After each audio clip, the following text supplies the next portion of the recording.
Bonjour Jean-Marie.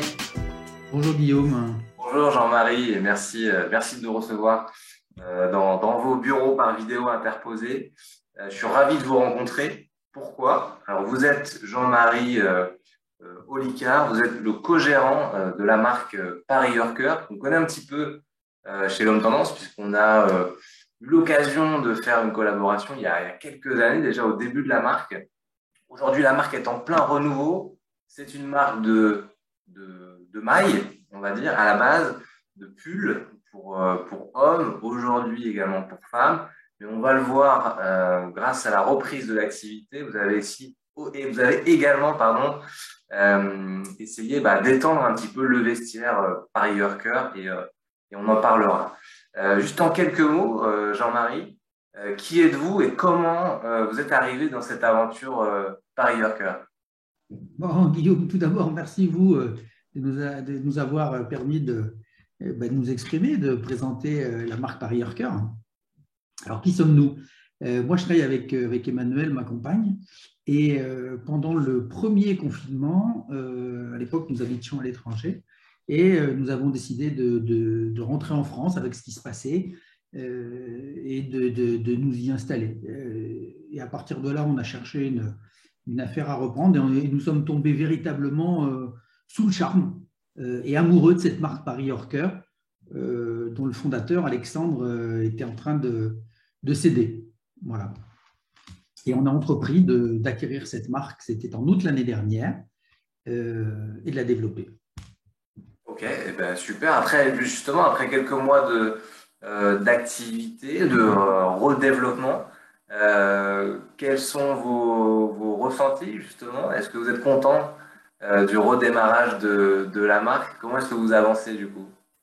Alors oui, nous sommes très très satisfaits du redémarrage de la marque et surtout de l'écho que ce redémarrage a recueilli auprès des clients et nouveaux clients. Parce qu'on a bien sûr récupéré des clients qui avaient l'habitude de se fournir chez Paris Yorker pour la qualité des mailles, puisque historiquement c'était une marque exclusivement de mailles.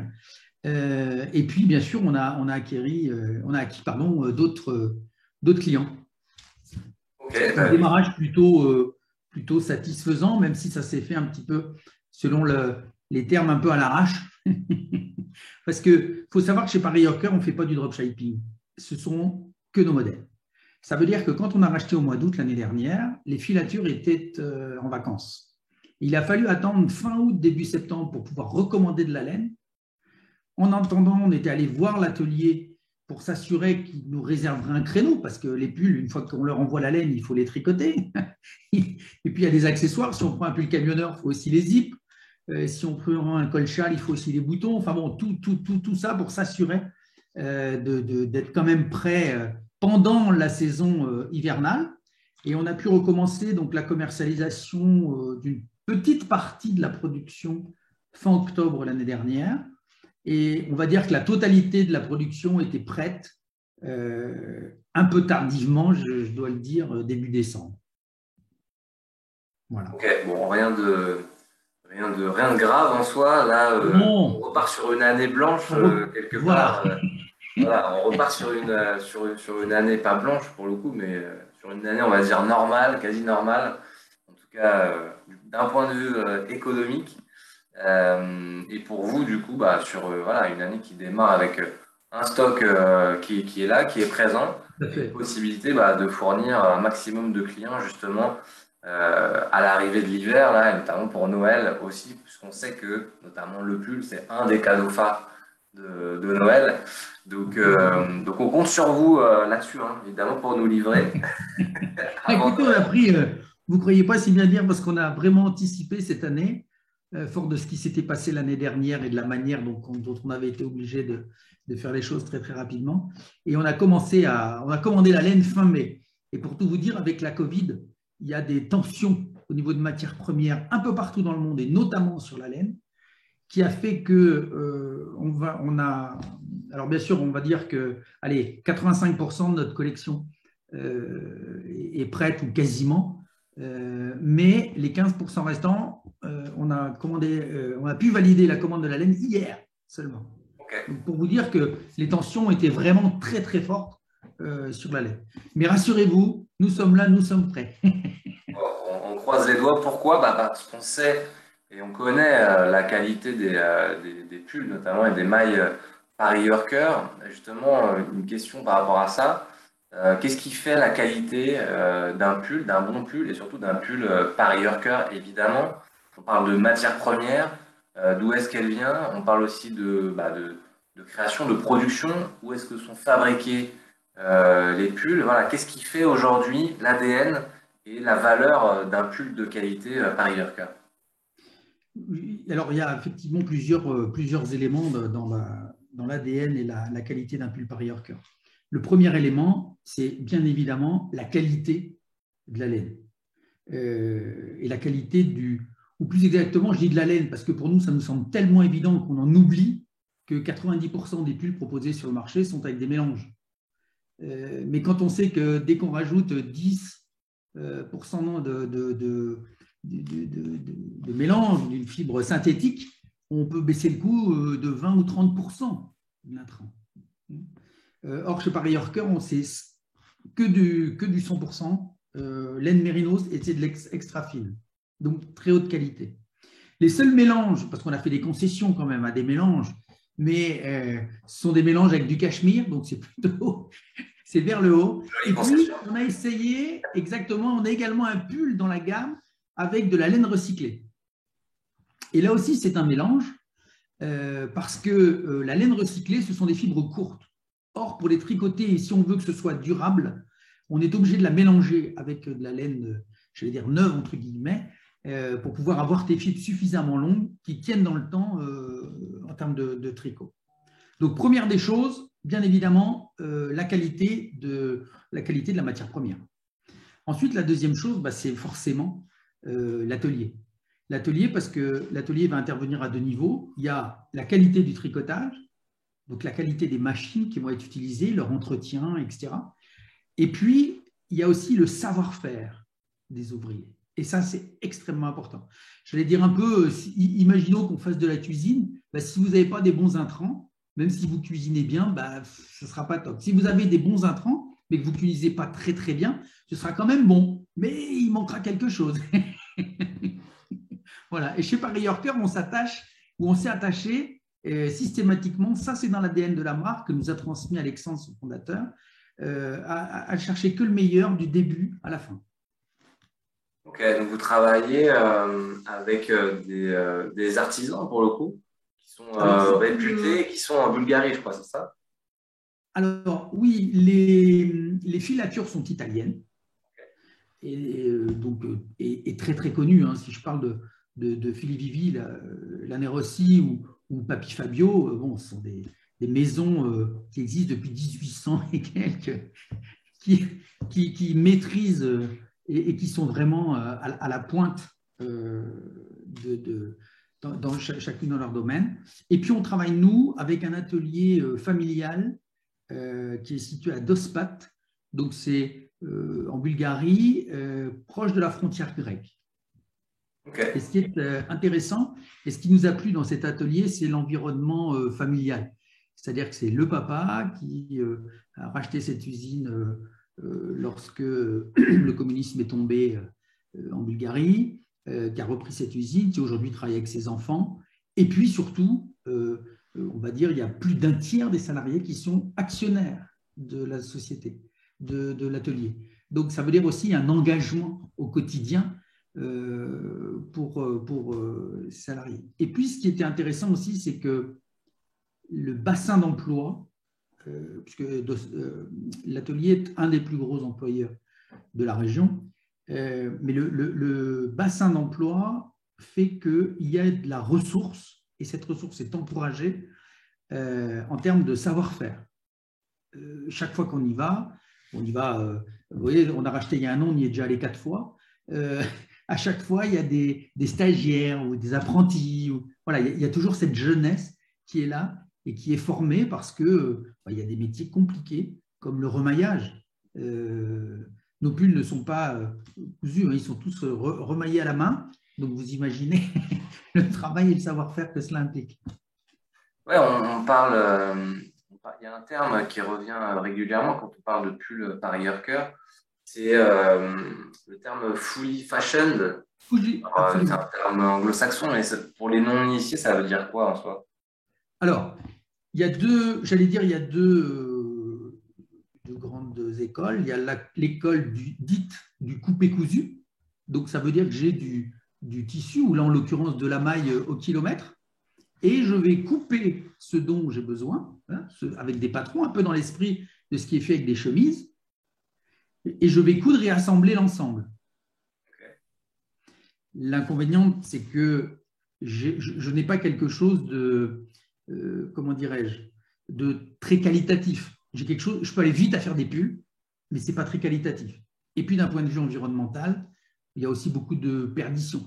Par exemple, quand on fait une manche, j'ai des arrondis. L'arrondi ici, je le tricote directement, je suis capable de le faire avec la machine. Dans du coupé cousu, forcément, j'ai de la perte.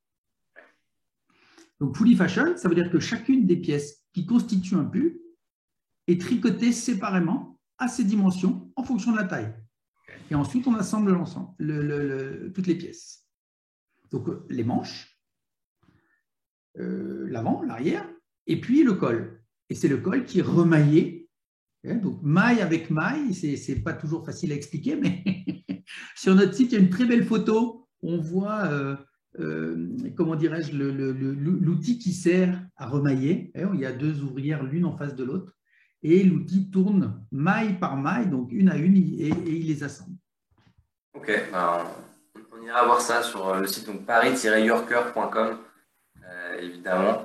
On vous mettra tous les liens en description de cette interview, de cette vidéo. Alors, il y a une question qu'on se pose et que moi je me pose souvent, parce que des pulls, j'en ai eu. De bonne qualité, de très bonne qualité, de moins bonne qualité, un peu de tout. Ce qu'on remarque souvent, c'est que au fur et à mesure du temps, le pull, il a tendance on va dire, à rétrécir comment dire, à se dégrader relativement vite. Ça dépend des qualités. Question très basique, c'est comment est-ce qu'on entretient un pull? Comment est-ce qu'on entretient un pull par Yorker? Il faut le laver à la machine, il faut le repasser, il faut le laver à la main, il faut le faire sécher d'une certaine façon. Est-ce qu'il faut pas trop le laver non plus? C'est quoi voilà, la bonne façon d'entretenir un pull pour le garder le plus longtemps possible, évidemment? Alors, l'idéal, c'est quand même de le laver régulièrement. Il y a des gens qui n'osent même pas laver leur pull, mais ça, c'est pas bon. C'est pas bon parce que lorsqu'on parle de laine, on parle de fibres. Et forcément, dans la fibre, ce sont des fibres naturelles. Les fibres ne sont pas toutes égales. Donc, ça sous-entend que j'ai des morceaux de fibres plus ou moins petits qui, à force d'être portés ou à force d'être frottés, vont apparaître. C'est ce qu'on peut appeler les bouloches. Et ça part. Ce n'est pas du tout un défaut. Donc, ça veut dire que son pull, il faut le laver. Il y a des machines qui ont des très bons programmes et avec lesquels ça ne pose pas de problème. Si vous voulez prendre aucun risque, il faut le laver à la main et surtout le faire sécher à plat. Le repasser, oui, mais je mets des gros guillemets. Il ne s'agit pas, contrairement à une chemise, d'écraser le fer sur le pull. On va le repasser sans appuyer le fer, mais en envoyant de la vapeur pour défroisser la fibre, tout simplement. Encore une fois, j'insiste bien, pas de repassage en appuyant fortement. Ok, merci pour ces précisions. On a parlé des pulls par Yorker, ça fait partie de la marque, hein, c'est le produit phare de base, en tout cas, de la marque Paris Yorker.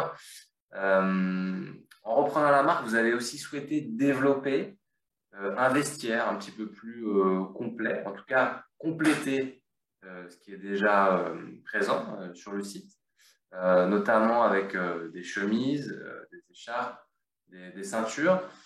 Pourquoi justement avoir voulu sortir des sentiers battus du pull et proposer d'autres éléments? Alors, la seule et unique raison, c'est que lorsqu'on a étudié l'éventualité du rachat de la marque Paris Yorker, bien sûr, on a eu accès à l'ensemble des commentaires clients qui avaient été faits les mois et années antérieurs. Et nombreux de ces clients qui sont extrêmement satisfaits de la qualité des pulls demandaient quand est-ce que Paris Yorker allait faire autre chose que des pulls. Donc, quand on a repris la marque, c'est aussi ce qui nous a intéressés en disant, bah oui, pourquoi pas, il y a un ADN qui a fait la force de la marque depuis 10 ans. Restons sur cet ADN et développons d'autres produits qui seront complémentaires au pull avec ce même ADN. Vous voyez, le développement, par contre, on s'arrêtera là. Le pantalon, c'est complètement autre chose. Chemise, pull, voilà, on peut faire des belles associations aussi. Et on s'est dit que pour l'instant, on allait proposer donc des chemises, comme vous l'avez dit, et puis des accessoires, écharpes et ceintures. Okay. Ce qui est déjà beaucoup pour nous. Déjà, ouais, c'est déjà super. La chemise, c'est aussi un autre métier, hein, forcément. On est sur d'autres matières, d'autres façons de fabriquer. Justement, pour les fans de chemises qui nous écoutent, quelles sont les particularités des chemises Paris Yorker? Est-ce qu'on va retrouver cette qualité qu'on peut trouver au niveau des pulls? Est-ce qu'on va la retrouver sur les chemises? Alors oui, on s'y était forcé de retrouver cette même qualité. Et là aussi, j'allais dire un peu comme les pulls, il a fallu qu'on trouve un atelier où on avait un niveau d'expertise élevé. Et c'est ce qu'on a réussi à trouver avec quelqu'un qui est dans le métier, qui est très connu et qui est dans le métier depuis peut-être une quarantaine d'années et qui a travaillé pour des marques absolument prestigieuses. Et donc, on a voulu amener un niveau de détail, un niveau de finition sur toutes nos chemises. Et pour ça, bah, je dois dire que le patron de l'atelier nous y a bien aidé. Même chose dans le choix des boutons. Le choix des boutons, si vous regardez bien, nombre de marques vont aller sélectionner des boutons qui sont en, j'allais dire, une forme de plastique, et on a juste une couche dessous qui est de la nacre. Ce qui fait qu'en termes visuels, de loin, si je ne fais pas trop attention, j'aurais le sentiment d'avoir une apparence de nacre, mais en fait, j'ai qu'une fine couche qui me donne par reflet cette apparence de nacre. On n'a pas voulu nous sacrifier à la qualité. Tous nos boutons sont 100% nacre. Donc forcément, ce n'est pas le même coût non plus. Hein. J'ai un peu l'image des pulls quand on choisit les matières. Autre chose, on a voulu une finition. Alors, nos chemises sont quand même assez casuales, la preuve. mais on a aussi voulu une finition quand même haut de gamme. Donc, toutes les coutures sont des coutures anglaises. Donc, ça veut dire que peut-être avez-vous déjà fait un article, je ne sais pas si on ne le verra pas trop là à l'écran, mais sinon, même chose, sur le site, on explique bien comment c'est fait et pourquoi, et quel niveau de finition ça fait avec la couture anglaise. En fait, on ne voit pas le fil, c'est absolument superbe. Et puis, comme on est dans un style casual, on a également voulu doter, toujours dans l'esprit, vêtements durables, quelque chose, on achète un produit qui est fait pour durer. Toutes nos chemises sont dotées d'hirondelles de renfort. Vous savez, la petite pièce qui est en bas, dans la jonction avant-arrière, le petit triangle où bon, il y a d'autres parties, d'autres hirondelles de renfort qui peuvent avoir d'autres formes, mais que l'on coud à la base de la chemise. Ok, ouais, c'est intéressant parce que au niveau rapport qualité-prix, il est hyper intéressant parce que j'ai vu que les chemises étaient autour de 70 €, quelque chose comme ça. Oui, maximum. Voilà, ça commence en dessous et on va jusqu'à 75 pour une popeline, voilà, une popeline double retors avec un col français. Mais la majorité, oui, ça va être 65-70. Ok. Il y a une particularité qui m'a marqué quand j'ai balayé le site, et notamment la section chemise, c'est le fait de le lavage ménager. C'est un terme pareil que je ne connaissais pas. Ça correspond à quoi le lavage ménager, justement? Là, on parle des chemises. Pourquoi on parle de ça, lavage ménager? Alors, là aussi, c'est un choix que nous avons fait. En fait, c'est a priori un peu moins vendeur que quand on n'en fait pas. Je m'explique. Quand on n'en fait pas, le tissu, donc la chemise est repassée à la fin de la confection, et mise dans son sachet. Donc ça veut dire que le tissu a un aspect complètement neuf. Donc c'est très flatteur visuellement. Mais si on a des associations de couleurs ou si on rate un premier lavage, ou si, eh ben la chemise, elle peut bouger. Donc, ce qu'on a demandé, nous, là aussi, c'est un coût supplémentaire, mais c'est à notre atelier de faire un premier lavage ménager dans les règles de l'art et ensuite seulement d'emballer la chemise. Ok, donc avant d'être envoyée au client, la chemise est lavée. Elle est lavée à l'atelier. Elle est repassée et ensuite est envoyée. Tout ça pourquoi? Pour s'assurer d'une bonne tenue. Ok, eh ben, super. Effectivement, c'est des choses qui se font pas trop, j'imagine, parce que ça a un coût supplémentaire. Tout à fait. Évidemment, mais c'est un procédé intéressant, je trouve. Comme ça, quand on lave, nous, de notre côté chez nous, on n'a pas la surprise d'avoir une chemise totalement défaite quand on la sort de la machine. Absolument, Guillaume. Ouais, je trouvais que c'était un détail intéressant justement à révéler, à mettre en avant. En tout cas. Donc, merci à vous. Merci pour ça. Ouais. Merci pour ça. Pour les gens qui ne vous connaissent pas, qui ne connaissent pas la marque, ils souhaiteraient acheter un pull, une chemise, une ceinture, une écharpe, Paris Worker. Quels sont aujourd'hui, on va dire, les avantages clients d'acheter sur Paris Worker? Je parle de livraison, programme de fidélité peut-être, ce genre de choses. À quoi on peut s'attendre en fait en achetant chez vous au-delà du produit? Alors, au-delà du produit, il y a, là aussi, c'était un choix délibéré du fondateur de Paris Worker de se positionner, comme il disait, parce qu'il ne vendait que de la maille à l'époque, à des prix doux. C'est-à-dire que la qualité qu'on propose aujourd'hui, si on devait la commercialiser dans des circuits traditionnels, on serait à minima 2 fois plus cher. Donc, le premier avantage de venir sur notre site, c'est de pouvoir se faire plaisir avec des articles de bonne qualité, à des prix tout à fait raisonnables. Vous parlez de haut de gamme à prix d'atelier. Le luxe à prix d'atelier. Le luxe à prix d'atelier. Tout à fait. Oui, on parlait des pulls tout à l'heure avec du remaillage à la main. Il n'y a pas beaucoup de marques. Ou si vous prenez même des grandes marques, comme je vous expliquais tout à l'heure, nos pulls, c'est 100% Mérinos. Regardez comment dirais-je, la composition de certains pulls et vous verrez que du 100% Mérinos, il n'y en a pas beaucoup, y compris dans des très grandes marques. C'est vrai. Et je trouve que même chez les grandes marques, ou des marques un peu moins grandes, mais des grandes enseignes en tout cas, qui font du Mérinos ou du mélangé Mérinos, Cachemire ou 100% Mérinos, je trouve que les pulls, le même modèle de pull, il pèse moins lourd aujourd'hui qu'il pesait il y a 4-5 ans, voire 6 ans. C'est-à-dire que c'est le même pull, c'est vraiment le même pull, le même modèle, et il pèse moins lourd. J'ai l'impression qu'il y a moins de matière, il y a moins de fil. Donc pour eux, ça coûte moins cher, évidemment. Le prix est toujours le même. Et du coup, la qualité, je trouve, est moins flatteuse et moins importante dans tous les cas. C'est ce que je remarque chez certaines marques, grandes enseignes qui faisaient des produits de très bonne qualité, qui aujourd'hui font les mêmes produits, mais ça a baissé en qualité. Voilà, c'était un petit aparté, mais expérience personnelle. Mais oui, mais c'est important ce que vous dites parce que effectivement, sur notre site, on donne systématiquement le poids de nos pulls. Et c'est intéressant de comparer. C'est hyper important.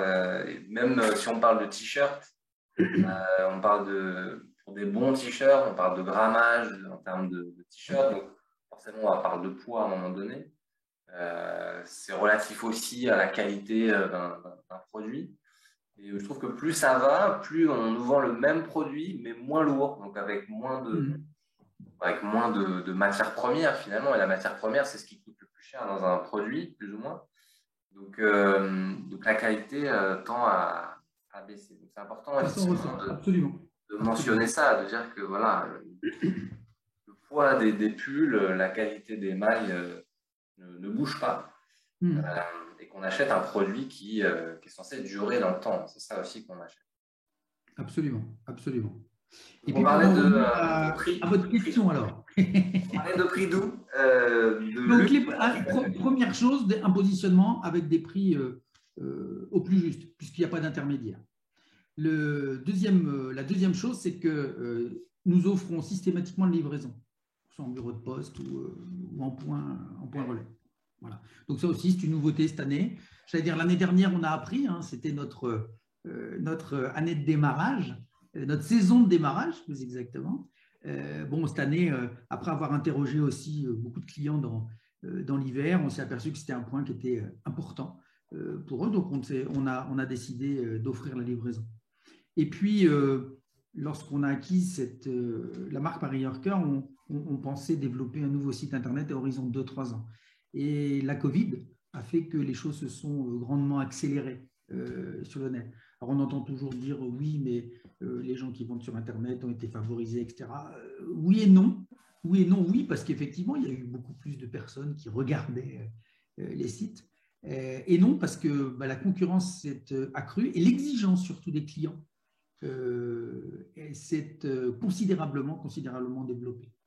Donc, fort de tout cela, on a on a pris un panel de clients à qui on a demandé qu'est-ce qu'il faudrait pour que vous ayez un site sur lequel vous pouvez vous faire plaisir et pas seulement en achetant des vêtements, pour que ce soit facile d'utilisation. Et on a tenu compte de tout ça pour mettre en place notre site là qu'on a mis en place, le nouveau courant août.